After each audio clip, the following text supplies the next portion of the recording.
Hi, everybody. Welcome in. Thank you so much for joining me on this Wednesday afternoon for me, morning for some of you.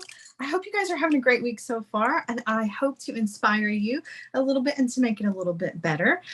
So for those of you who've never taken a class with me before, my name is Sarah. I am a, excuse me, I'm a designer for Beadalon, and I do a lot of work with wire. And today's project is no different. We're going to be creating a really cool wire pendant, and we're going to add some chain to it to make it a necklace. I hope you guys enjoy this one. The sample that I have is in red, white, and blue, but you can do this in any color combination that you want to. It's a really cool little technique that you can even size down for smaller components. So there's a lot of versatility with this project. All right, I'm going to turn you guys around and we're going to get started. All right, so for today's class, you don't need a whole lot of materials. Let's start with the beads though.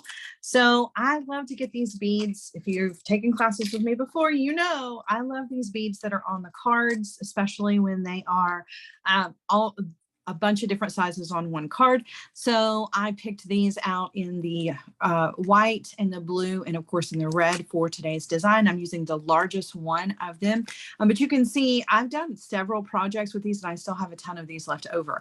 That's why this is one of my favorite buys from Michaels, just because economically speaking, it really goes a long way when it comes to jewelry making. Sometimes I don't need all of the beads on the card, and it gives me an opportunity to make several pieces from one buy. So love that. I got these in the red, white, and the blue.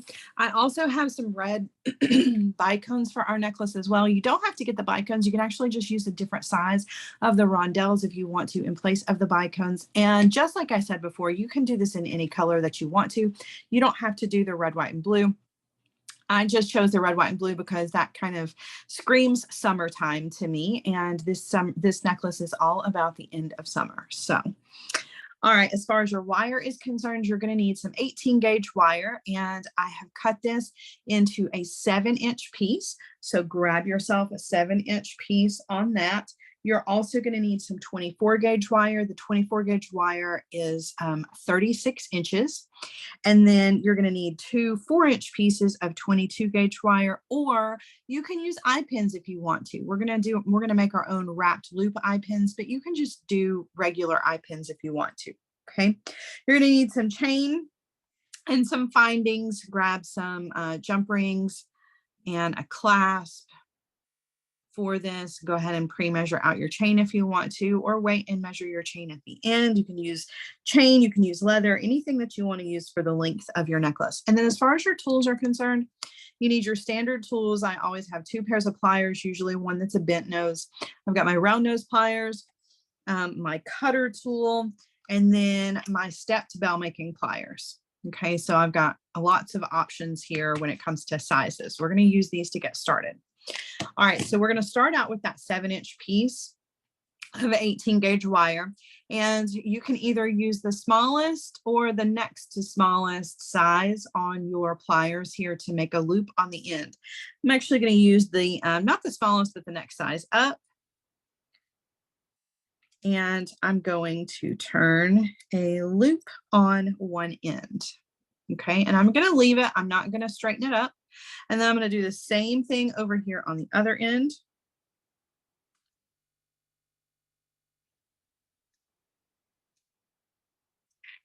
Just turning a loop. Okay, so those 2 loops seem to be facing each other. And this is our sample. So I'm just going to kind of show you as we go where we're headed with this. Okay, so we've actually started out with these loops here, and now we're going to make these larger loops on each end. So I'm going to use the largest part of my stepped bell making pliers. Okay, you can use whichever ones you want to, but if you're sticking with the size beads that I used in my measurements, then this is definitely going to be the size you want to use. I'm going to use the largest part. I'm putting my wire in there so that that loop that I just made is sitting right up against the tool. And then I'm going to turn the wire in the opposite direction of the first loop to make what looks like a little hook, right? It looks like a little shepherd's hook. Okay, and we're going to do the same thing over here on the other side. So just grab the wire and bend. Okay, so this is what you've got. Now you can put this on a block and harden this. If you want to put it on a steel block and harden it with a nylon hammer or a rubber hammer or a mallet. It's totally up to you. I'm going to leave it just like it is because it is 18 gauge wire. It's pretty sturdy, so don't have to worry about it too much.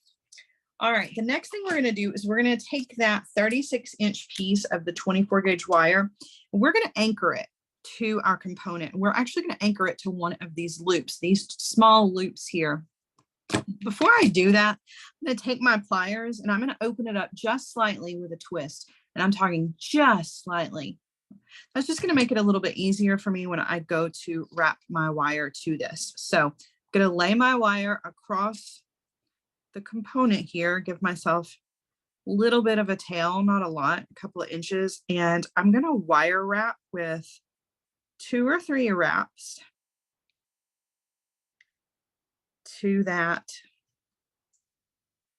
small loop.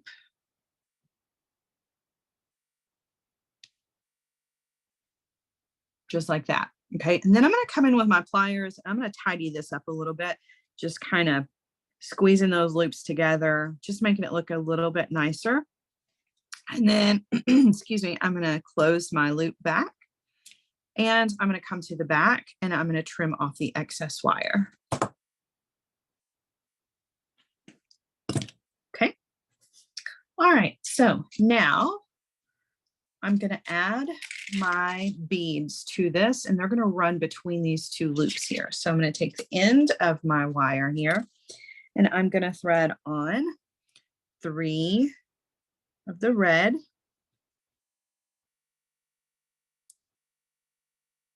Oops. I'm going to thread on 3 of the white.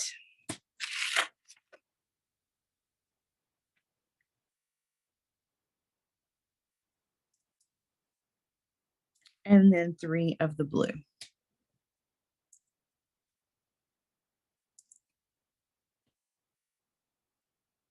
Okay, now I'm going to bring these down to the end of the wire and you can see they're going to sit right between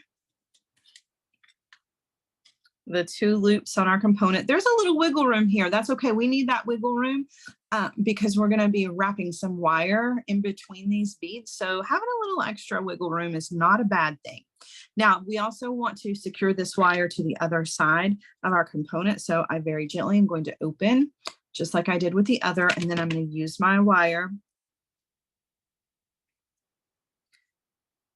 to wire wrap to that loop.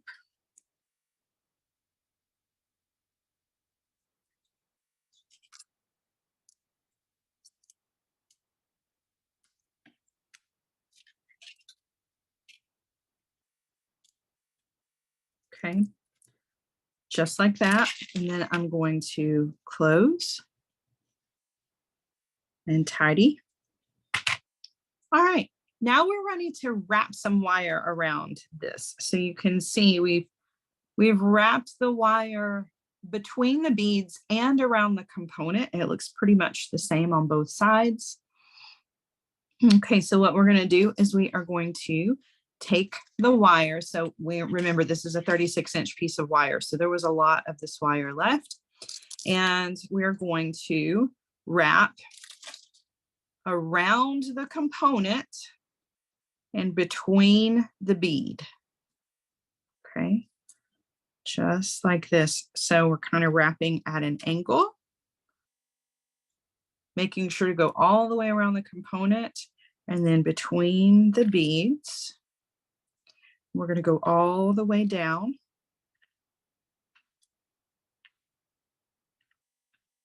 And you can see as you do this, now we no longer have any of that wiggle that we had before.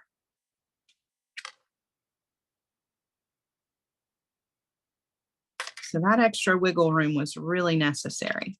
All right, now we're down here to one end. So now we're actually going to go back the other direction. I'm going to flip this over.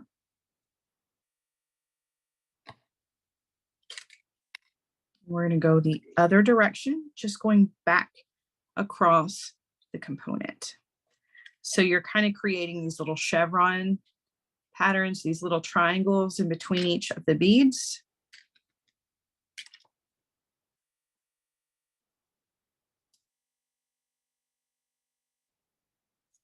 And I'm going slow, just making sure that everything looks good.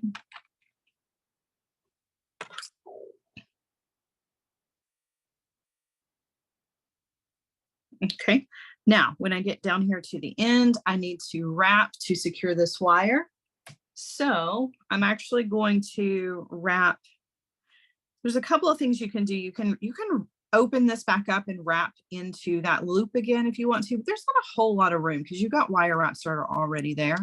I'm actually going to trim some of this wire off, and I'm going to wrap around the wire here.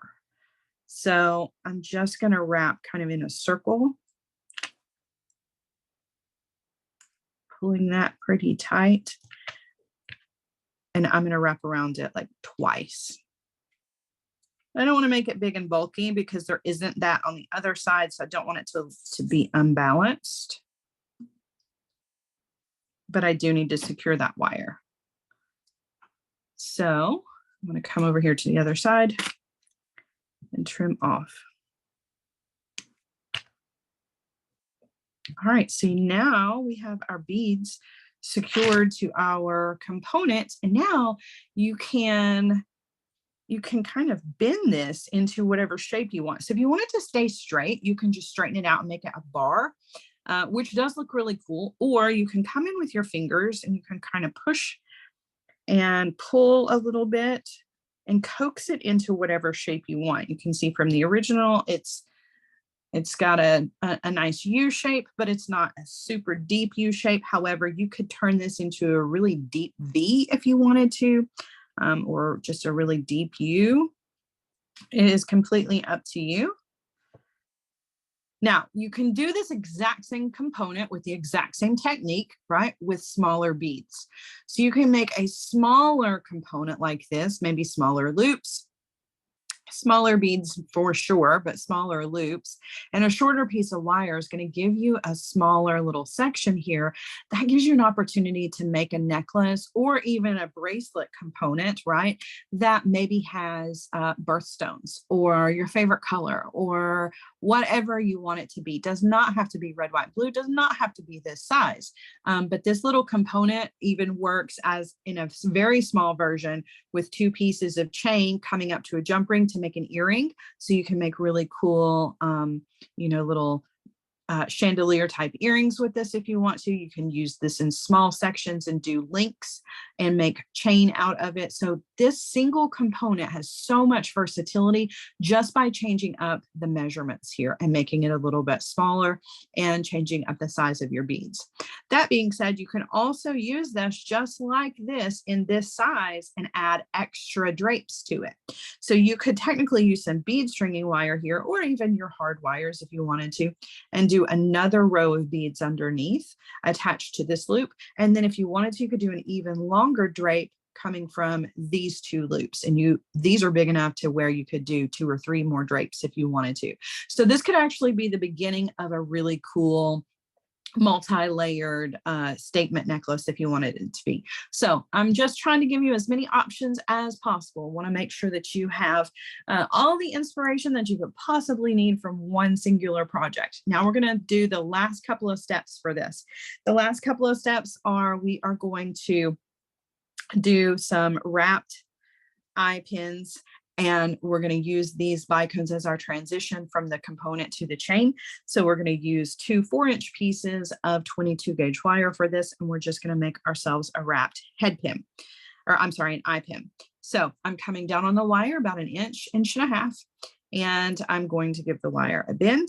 I'm going to come in with my round nose pliers, taking the wire up and over, rotate and take the wire over to the other side. And then I'm going to wire wrap about 3 times. And that's going to give me a wrapped loop eye pin. I'm going to come in with my cutter, trim off the excess wire, and I'm going to thread on my bicone. Okay, now I'm going to do another wrapped loop. This one's actually going in the opposite direction. Same steps, up and over your round nose pliers, rotate, take the wire over to the other side.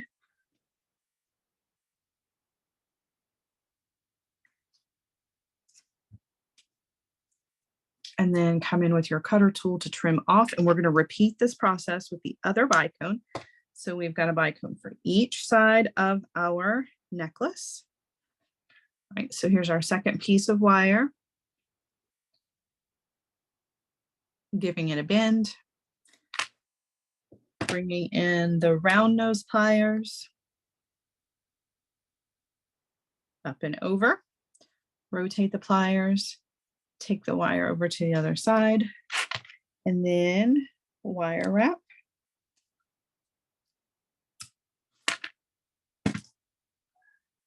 Okay. And add your bicone, and then you're going to do another wrapped loop. And then we're going to assemble all of this, put this together, and turn it into a really cool necklace. All right, so give the wire a bend. Round nose pliers, up and over. Rotate, take the wire over to the other side. And okay, trim off the excess. And now the only thing we have left to do is just our assembly. And so to do that, we're just going to use some jump rings and of course our piece of chain. Okay, so I'm going to put jump rings between our bicones and our component. So I'm going to use 2 pairs of pliers, a 6mm jump ring. You can use 4mm, you can use whatever size jump rings you want to use here, but I'm going to twist to open. I'm going to thread that on to our component, and then I'm going to thread on our wrapped loop on one side of our bicone, close that back. Same thing on the other side of our bicone. We're going to use another jump ring, thread that on, and then thread on the end of our chain and close. And then we just want to repeat that on the other side. And that's all there is to this. The rest of this is just putting your hardware on the end of your piece of chain, which is just opening and closing your jump rings, just like we're doing here.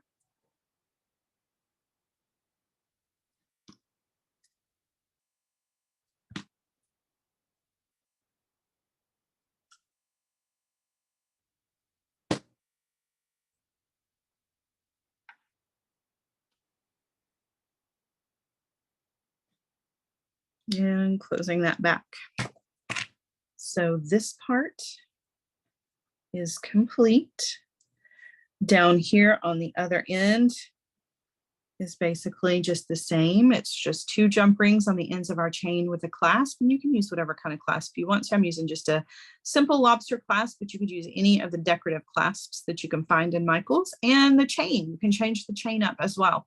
You don't have to use this really small cable chain. You can use suede, you could use nylon cord, you could use just about anything for the length of your necklace. In fact, you could bead the entire rest of the necklace if you wanted to, but I just wanted to focus on our component here. The rest of the creativity is up to you. I'm going to turn you around so you can see what this looks like on the necklace bust. Bring it back around here and try not to lose the camera. And then I'm going to put this up here so you can see what this is going to look like. And then just imagine this as a smaller component and all of the different ways that you can use this in your jewelry designs other than the way that I have shown you. Hold on to, oops. Hold on to that chain. Oh my goodness. There you can see, so you've got this really cool necklace with 3 different colors. You can color block this. You could do, like I said, you could do birthstones. You can do the smaller. You can make really small components and earrings, or, you know, you can do small sections of this for chain links if you wanted to. A lot of versatility with this. And I'm really, really hoping that I've inspired you to try this component out, because it definitely has a lot of different uses other than just the one that I showed you here. So that is it for me, you guys. I appreciate it as always. It is so much fun to spend part of my week with you, and I am always grateful that you let me be a part of your week as well. Thank you so, so much for joining me, and I hope that you enjoyed this class. Not only this class, but take a second to check out some of the other amazing instruction classes that are over on the Michaels YouTube channel, not just jewelry making, but anything else that you can possibly think of in the crafty world. If you are looking for something else to learn how to do, there are a lot of videos. Check those out. This one will be on replay in about 24 to 48 hours if you want to see it. Also, if you make anything with or from this project, or you use this technique, we want to see it. Use hashtag Beadalon or hashtag Make It With Michaels. All right, you guys have a wonderful rest of the week, and I'll see you guys again soon with another fun class. Bye, guys.